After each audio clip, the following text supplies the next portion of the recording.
Ouais, et donc comme tu sais, moi je suis pas très à l'aise quand je dois mettre un soutien-gorge. Ça me gratte, ça me serre, donc je vois pas pourquoi je devrais m'infliger ça tous les jours. Donc ce matin, je traînais sur Twitter, et qu'est-ce que je vois passer? Que ça peut donner le cancer du sein. T'imagines te choper un cancer parce que tu portes un soutif? Non mais voilà, là je me suis dit, ok, c'est bon, moi j'ai assez donné, j'en porte plus, c'est fini. En plus, entre nous, on se sent un petit peu plus libre quand on en a pas. D'ailleurs, je trouve que les miens sont plus beaux, plus fermes, tu vois. Ouais, ouais, par contre, je vais te laisser parce que là, je suis arrivée chez moi.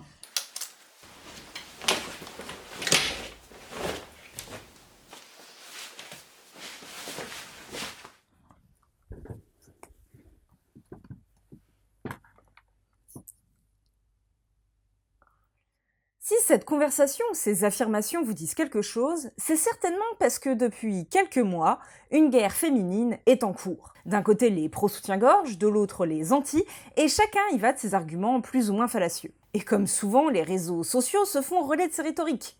En cherchant, on peut même trouver des posts extrêmement partagés qui font mention de ce sujet, et c'est à l'un d'eux que l'on va s'intéresser aujourd'hui. C'est presque 6500 fois que ce tweet a été partagé, propageant ainsi l'affirmation suivante partout sur la toile: le port du soutien-gorge augmenterait le risque de cancer du sein.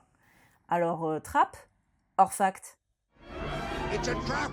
On va donc s'intéresser à cette histoire d'augmentation du risque de cancer du sein. Cette idée autour du soutien-gorge à la peau dure, et on la voit très souvent remonter lorsqu'un débat sur le confort de nos seins fait soudain irruption dans la conversation. Ce qui est fou, c'est que derrière cette affirmation se trouve en général une seule et unique source, ayant été largement relayée dans les médias à l'époque de sa publication. Les soupçons liant soutien-gorge et cancer du sein proviennent en effet majoritairement d'un livre publié en 1995, Dress to Kill de S. Singer, un anthropologiste médical et directeur de l'Institut pour l'étude des maladies culturogéniques. Dans ce livre, l'auteur avançait l'idée que le soutien-gorge, en comprimant les canaux lymphatiques au niveau des épaules et des baleines, entraînait une augmentation du risque de cancer en empêchant la circulation de la lymphe et donc le drainage des impuretés et des toxines. Pour bien comprendre ce qu'il se cache derrière cette idée, revenons très rapidement sur ce qu'est un cancer. Le cancer, c'est une prolifération anarchique de cellules qui, dans le cas du cancer du sein, aboutit à la formation d'une tumeur maligne, c'est-à-dire agressive et dangereuse pour le corps. En temps normal, une cellule, que l'on va nommer la cellule mère, va se diviser, formant deux cellules filles identiques génétiquement à leur maman. Pour se diviser, la cellule mère va suivre un enchaînement précis d'étapes, durant ce que l'on va nommer le cycle cellulaire. Afin que tout se passe bien, à différents moments de ce cycle, notre cellule va vérifier que tout se déroule comme il faut. Est-ce que la copie de l'ADN qu'elle a créée est une bonne copie? Y a-t-il assez d'énergie à l'heure actuelle pour permettre une division cellulaire? Bon, bien sûr, ce n'est pas vraiment la cellule qui va se poser ces questions. Ce sont tout un tas de mécanismes cellulaires qui sont tout autant de sécurité, des gènes et des protéines qui ont pour rôle de checker que tout est bien en place, et sinon, d'envoyer le message suivant. Stop! On arrête tout! La cellule n'est pas viable! Il faut la détruire! Dans les cellules cancéreuses, ces verrous sont cassés. Du coup, si une cellule se met à faire n'importe quoi, comme se diviser trop par exemple, en devenant agressive envers ses semblables et en formant des tumeurs, le signal de destruction n'est pas envoyé. Dans ce cas donc, les mécanismes de contrôle, qui ont un rôle de gardien, ne fonctionnent plus correctement. Et cela provient en général de mutations de l'ADN. Et ces mutations peuvent être entraînées par tout un tas de facteurs, des UV, certains produits, des réactions chimiques qui dégradent l'ADN. Ainsi donc, si on reprend la logique de notre livre sur les soutiens-gorge, l'accumulation des impuretés et des toxines, due à la non-circulation de la lymphe, bloquée par le soutien-gorge qui comprime les canaux, augmenterait le risque de modification génétique, et donc le risque de cancer. Ça paraît logique, non? Là, si je vous l'explique comme ça, je pense que l'ensemble est même susceptible de vous convaincre. Mais la logique ne vaut pas grand-chose si elle n'est pas soutenue par des faits. Alors cherchons un peu si des chercheurs ou chercheuses se sont penchés sur la question. Le premier réflexe que l'on a en général, c'est de chercher la réponse sur Google. Et cela avec des mots-clés de base comme soutien-gorge, porter un soutien-gorge, cancer, cancer du sein, voire même en posant directement la question: est-ce que porter un soutien-gorge augmente le risque de cancer du sein? C'est un bon réflexe. Cependant, il existe des biais pour ce type de recherche. Pour faire très simple, plus un lien est populaire et plus les gens le consultent. Et donc, plus il sortira haut dans l'indexation Google. Du coup, les thèses impressionnantes, flippantes et putaclic, mais pas forcément vraies, génèrent un plus grand nombre de clics, et donc sortent en premier.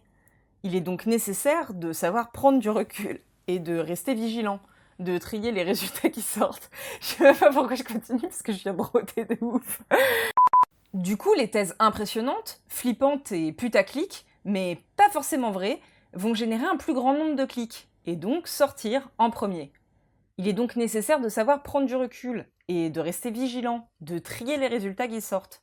Surtout sur une question comme le cancer, qui naturellement engendre beaucoup de peur, et donc de trafic. De mon côté, comme je suis habituée à la recherche par mots-clés, je ne vais pas passer par une phrase, mais je vais prendre 2 mots qui me semblent importants à faire ressortir dans mes recherches. Soutien-gorge et cancer du sein. C'est donc sur Google que je vais commencer mon voyage, et si je tape soutien-gorge et cancer du sein, l'un des premiers liens qui m'est proposé est celui de la Fondation contre le cancer de Belgique, pointant vers un article qui a un nom plus que tranché, le soutien-gorge ne cause pas le cancer du sein. Pourquoi ce lien plutôt qu'un autre ? Eh bien parce qu'il provient d'une source qui me paraît plus fiable, tout simplement. Une fondation contre le cancer, qui est donc en lien avec des instituts de recherche et des chercheurs. Alors attention, ça ne veut pas dire qu'ils peuvent pas se tromper. Ça signifie juste que je peux y aller avec un peu plus de confiance que, par exemple, pour un article dans une revue non spécialisée sur le sujet. Et qui pourrait être d'excellente facture, bien sûr. Il y est fait mention d'une étude. Et cette étude conclut qu'aucun aspect du port du soutien-gorge n'augmente le risque de cancer. Mieux encore, on nous donne la source de cette étude, nous permettant d'aller chercher celle-ci. Je fais ici une petite pause pour préciser quelque chose. Un article de vulgarisation ou une vidéo de vulgarisation sourcée, c'est cool. Mais avoir une source qui suit une affirmation ne signifie pas qu'il faut croire cela aveuglément. Je peux très bien vous balancer une affirmation avec un chiffre et accoler une source à celle-ci sans pour autant que cette source valide bien les informations citées. De même, une mécompréhension ou un contresens peut toujours arriver. Aussi, ne vous arrêtez pas à « il y a une source, c'est donc vrai ». Allez vérifier que l'information partagée est bien présente et qu'elle est exacte dans l'étude citée.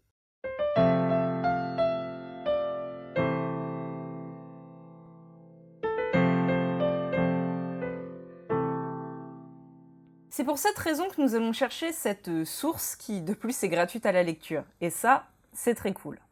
Cette étude, elle avait pour but d'évaluer la relation entre les diverses habitudes du port du soutien-gorge et le risque de cancer du sein chez les femmes ménopausées. La cohorte, c'est-à-dire le nombre et le type de personnes ayant participé à l'étude, est la suivante. 1044 femmes, âgées de 55 à 74 ans, ménopausées et atteintes d'un cancer du sein. Il y avait aussi bien sûr un groupe contrôle, qui est composé de 469 femmes qui, elles, n'ont pas développé de cancer du sein. Grâce à cette cohorte, on peut comparer des femmes qui ne portaient pas de soutien-gorge et qui ont développé ou non un cancer du sein à des femmes qui portaient un soutien-gorge et qui ont développé ou non un cancer. Et du coup, on va pouvoir se demander, est-ce qu'il y a plus de femmes ayant toujours porté un soutien-gorge qui développent un cancer par rapport à celles n'en ayant jamais porté ? Ou au contraire, a-t-on le même taux ?